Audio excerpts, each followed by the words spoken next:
बढ़ते आवारा कुत्तों के खतरे पर सुप्रीम कोर्ट ने सोमवार को एक बड़ा और सख्त आदेश दिया। कोर्ट ने कहा कि अगले 8 हफ्तों के भीतर सभी आवारा कुत्तों को सड़कों से हटाकर डॉग शेल्टर में रखा जाए और एक भी कुत्ता दोबारा सड़क पर ना छोड़ा जाए। कोर्ट ने चेतावनी दी कि अगर कोई इस प्रक्रिया में बाधा डाले तो उसके खिलाफ सख्त कार्रवाई भी की जाए। यह आदेश न केवल दिल्ली बल्कि एनसीआर के अन्य शहरों जैसे कि नोएडा, गाजियाबाद और गुरुग्राम पर भी लागू होगा। आदेश आते ही इसे लेकर विवाद और विरोध शुरू हो गया। कई एनिमल राइट्स एक्टिविस्ट ने इसे अव्यवहारिक और अमानवीय बताया। वहीं सोमवार को ही राजस्थान हाई कोर्ट ने भी इसी तर्ज पर अपने आदेश में राज्य भर में आवारा कुत्तों और अन्य पशुओं को सड़कों से हटाने का निर्देश जारी किया। कांग्रेस नेता राहुल गांधी ने इस फैसले पर प्रतिक्रिया देते हुए सोशल मीडिया प्लेटफॉर्म एक्स पर लिखा, दिल्ली एनसीआर से सभी आवारा कुत्तों को हटाने का सुप्रीम कोर्ट का निर्देश दशकों से चली आ रही मानवीय और वैज्ञानिक आधार वाली नीति से पीछे हटने जैसा है। ये बेजुबान जीव कोई समस्या नहीं है जिन्हें मिटा दिया जाए।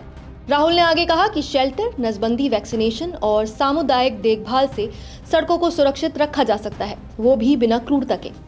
सर्वसमावेशी हटाना न केवल क्रूर और दूरदर्शिता से रहित है बल्कि ये हमारी करुणा भी छीन लेता है।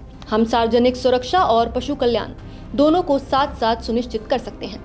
वहीं बीजेपी सांसद और जानी मानी animal rights activist Maneka Gandhi ने सुप्रीम कोर्ट के इस आदेश पर सबसे तीखी प्रतिक्रिया दी। उन्होंने कहा कि यह आदेश गुस्से में दिया गया है और पूरी तरह अव्यवहारिक है। उनके मुताबिक दिल्ली में लगभग 3 लाख आवारा कुत्ते हैं। अगर इन्हें पकड़कर शेल्टर में रखना है तो 3000 पाउंड बनाने होंगे। इनमें ड्रेनेज, पानी, शेड, किचन और चौकीदार की व्यवस्था हो। इसका अनुमानित खर्च करीब 15,000 करोड़ रुपए है। उन्होंने पूछा कि क्या दिल्ली के पास इतना पैसा है। इसके अलावा मेनका गांधी का कहना था कि इन्हें खिलाने का खर्च ही हफ्ते का लगभग 5 करोड़ रुपए होगा, जो जनता के लिए एक नया आर्थिक बोझ बनेगा। ये वही जज अगर ये बोले कि मैं ऑर्डर करता हूं कि सब लोग लाल रंग पहन करके निकले, हो नहीं सकता है। शेल्टर तो एक भी नहीं है पूरे दिल्ली में, तो कहां डालेंगे? 3 लाख कुत्ते, 3 लाख कुत्तों को कौन से शेल्टर में आप डालेंगे? पहले तो दिल्ली सरकार को ये लिखा है कि 2 महीने के अंदर अंदर उनको शेल्टर, उसका असल नाम है पाउंड में डालना पड़ेगा। अब उसके लिए पाउंड बनाने पड़ेंगे। तो 1 पाउंड अभी 3 लाख कुत्तों के लिए आपको 3000 पाउंड बनाने पड़ेंगे, और वो भी वहां बनाने पड़ेंगे जहां कोई रहता नहीं है, क्योंकि एक कॉलोनी के अंदर तो आप बना नहीं सकते हैं जिसमें आप 100 कुत्ते डालेंगे या 200 कुत्ते डालेंगे। तो एक पाउंड को बनाने में आपको लगेंगे 4-5 करोड़, क्योंकि दीवारें बहुत बड़ी होंगी, जगह भी आपको चाहिए कम से कम 1 एकड़। तो 3000 एकड़ आप ढूंढिए जहां लोग नहीं हैं और वहां बनाइए। दूसरी चीज ये है कि आपको 1.5 लाख लोगों को एम्प्लॉय करना पड़ेगा, क्योंकि सफाई के लिए। आखिर अगर 200 कुत्ते एक जगह में हैं तो गंदगी तो करेंगे ही करेंगे ना बेटे, तो फिर कौन साफ करेगा? 1.5 लाख लोग। फिर वॉचमैन करना है, फिर इनके लिए खाना बनाने के लिए किसी को करना है।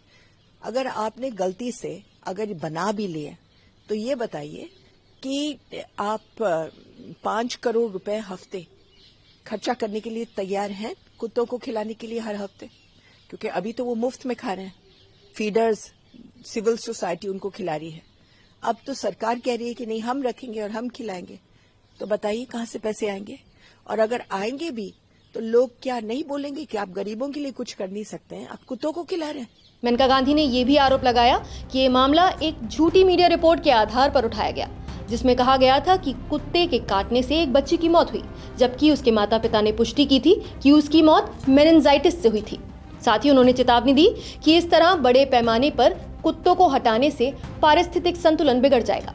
उन्होंने उदाहरण देते हुए कहा कि जब कुत्ते हटेंगे तो उनकी जगह बंदर जमीन पर उतरेंगे, कचरा खुले में रहेगा और चूहों की संख्या अचानक बढ़ जाएगी, जैसा 1880 के दशक में पेरिस में हुआ था, जब शहर से कुत्ते और बिल्लियां हटा दिए गए थे और उसके बाद वहां चूहों का आतंक फैल गया था। पीटा इंडिया ने भी इस फैसले पर तीखा विरोध जताया। पीटा की वरिष्ठ पशु चिकित्सा मामलों की निदेशक डॉक्टर मिनी अरविंदन ने कहा कि कुत्तों को हटाना और जेल में रखना विज्ञान सम्मत नहीं है और कभी काम नहीं किया। उन्होंने आगे बताया कि 2022-23 की एक सर्वेक्षण के अनुसार दिल्ली में लगभग 10 लाख कम्युनिटी कुत्ते हैं, जिनमें से आधे से कम ही स्टेरिलाइज्ड हैं और ऐसे ही हटाने का प्रयास समुदायों में उथल-पुथल और जानवरों के लिए बड़े पैमाने पर कष्ट उत्पन्न करेगा। पीटा का मानना है कि ये कदम आबादी नियंत्रण, रेबीज के प्रसार को कम करने या काटने की घटनाओं को रोकने में कोई कारगर परिणाम नहीं देगा, बल्कि ऐसे शेल्टर बनाना व्यावहारिक रूप से संभव नहीं है। पशु अधिकार कार्यकर्ताओं ने भी सुप्रीम कोर्ट के इस फैसले पर कड़ी नाराजगी जताई। उनका कहना है कि ये आदेश कोर्ट के ही पुराने फैसलों और एनिमल बर्थ कंट्रोल यानी एबीसी रूल्स के विपरीत है, जिनमें कुत्तों को पकड़कर नसबंदी के बाद उसी स्थान पर छोड़ने का प्रावधान है, न कि रिलोकेशन का। डॉग लवर वकील जैस्मीन दमकेवाला और कार्यकर्ता गौरी मौलेखी ने कहा कि इस आदेश को चुनौती दी जाएगी, क्योंकि कुत्तों को हटाना समस्या का स्थायी समाधान नहीं है। इंडिया गेट पर फैसले के खिलाफ विरोध प्रदर्शन हुआ, जहां से प्रदर्शनकारियों को पुलिस ने जबरन हटाया। वहीं दूसरी ओर कांग्रेस नेता पी चिदम्बरम ने सोशल मीडिया पर लिखा कि सुप्रीम कोर्ट का आदेश देश के हर शहर और कस्बे में लागू होना चाहिए। उनके अनुसार कुत्तों को पकड़ना और उन्हें उचित शेल्टर में रखना कठिन नहीं है। बस शहर के बाहर सरकारी या नगर निगम की जमीन लेकर उसे समतल करें, चारदीवारी बनाएं और कुत्तों को उसमें रखें। इन शेल्टर्स में खाने पीने की पर्याप्त व्यवस्था होनी चाहिए और लागत प्रभावी तरीकों से ये संभव है। साथ ही उन्होंने कहा कि एनिमल बर्थ कंट्रोल जैसी योजनाएं आगे भी लागू हो सकती हैं, लेकिन फिलहाल पहली प्राथमिकता कुत्तों को सुरक्षित स्थानों पर ले जाना है। आंकड़ों पर नजर डालें तो तस्वीर गंभीर है। दिल्ली में करीब 10 लाख आवारा कुत्ते हैं। 2024 में केवल दिल्ली में 68,000 डॉग बाइट के केस दर्ज हुए। पूरे देश में 2024 तक 37 लाख डॉग बाइट के मामले सामने आए और अनुमान है कि 2025 में ये संख्या 54 लाख तक पहुंच जाएगी। सबसे चिंताजनक बात यह है कि इन घटनाओं से 71% पीड़ित बच्चे हैं। आंकड़ों के मुताबिक डॉग बाइट्स के मामले में 2024 में महाराष्ट्र 4.85 लाख केसों के साथ, तमिलनाडु 4.80 लाख केसों के साथ और गुजरात 3.92 लाख केसों के साथ सबसे आगे रहे। वहीं दिल्ली में 25,210 मामले दर्ज हुए और यहां सालाना वृद्धि 143% रही।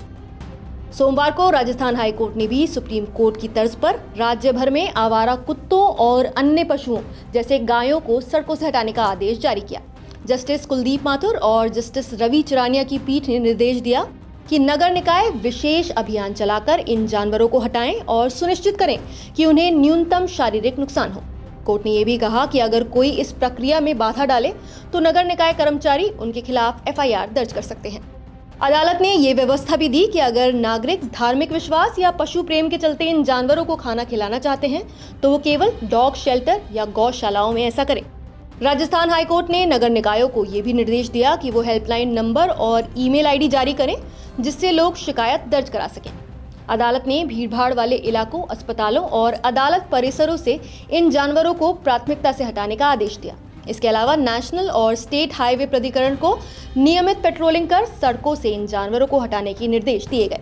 कोर्ट ने राज्य सरकार से डॉग शेल्टर और गौशालाओं की मौजूदा स्थिति, उपलब्ध स्टाफ, डॉक्टरों और अन्य सुविधाओं पर विस्तृत रिपोर्ट भी मांगी है। देश के अलग अलग शहर आवारा कुत्तों की समस्या से निपटने के लिए अलग अलग रणनीतियां अपना रहे हैं।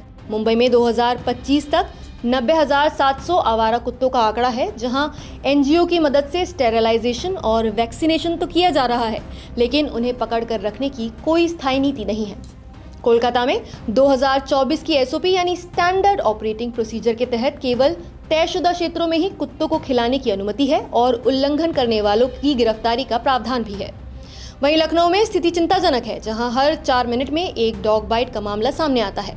यहाँ पिछले 4 वर्षों में 90,000 कुत्तों का स्टेरिलाइजेशन किया गया है। जयपुर में रोजाना 30 कुत्तों का स्टेरिलाइजेशन किया जाता है, जबकि चंडीगढ़ में 2022 से 2023 के बीच डॉग बाइट मामलों में लगभग 2 गुनी बढ़ोतरी हुई है। चंडीगढ़ प्रशासन ने 6 नस्लों पर बैन का प्रस्ताव दिया है और उल्लंघन करने पर 10,000 रुपए जुर्माना लगाने की योजना बनाई है। कोच्चि में शेल्टर की क्षमता फिलहाल केवल 260 कुत्तों की है और प्रशिक्षित हैंडलर्स को हर कुत्ता पकड़ने पर 300 रुपए का इंसेंटिव दिया जाता है। अंतर्राष्ट्रीय स्तर पर नीदरलैंड को दुनिया का स्ट्रीट डॉग फ्री देश माना जाता है। वहाँ 70% से ज्यादा मादा कुत्तों का सरकारी खर्च पर स्टेरिलाइजेशन किया जाता है। ब्रीडिंग पर सख्त रोक है और पालतू कुत्तों पर टैक्स लगाया जाता है। साथ ही पशु क्रूरता के मामलों में 3 साल तक की जेल की सजा दी जाती है। इस सख्ती और जागरूकता का नतीजा ये है कि देश के लगभग 90% घरों में लोग शेल्टर से गोद लिए कुत्ते पालते हैं। तो अब देखना होगा कि आने वाले 8 हफ्तों में केंद्र और राज्य सरकारें इस आदेश को लागू करने के लिए क्या ठोस कदम उठाती हैं और क्या वाकई ये योजना जमीनी स्तर पर सफल हो पाएगी। आपकी इस पूरे मामले में क्या राय है, हमें कमेंट करके जरूर बताइए। नमस्कार, मैं हूं मानक गुप्ता। अगर आपको हमारा ये वीडियो पसंद आया हो तो इसे लाइक और शेयर जरूर करें और हाँ, हमें सब्सक्राइब और फॉलो करना ना भूलें ताकि आप देश और दुनिया की कोई खबर मिस ना करें। तो जुड़े रहिए हमारे साथ और देखते रहिए न्यूज़ 24।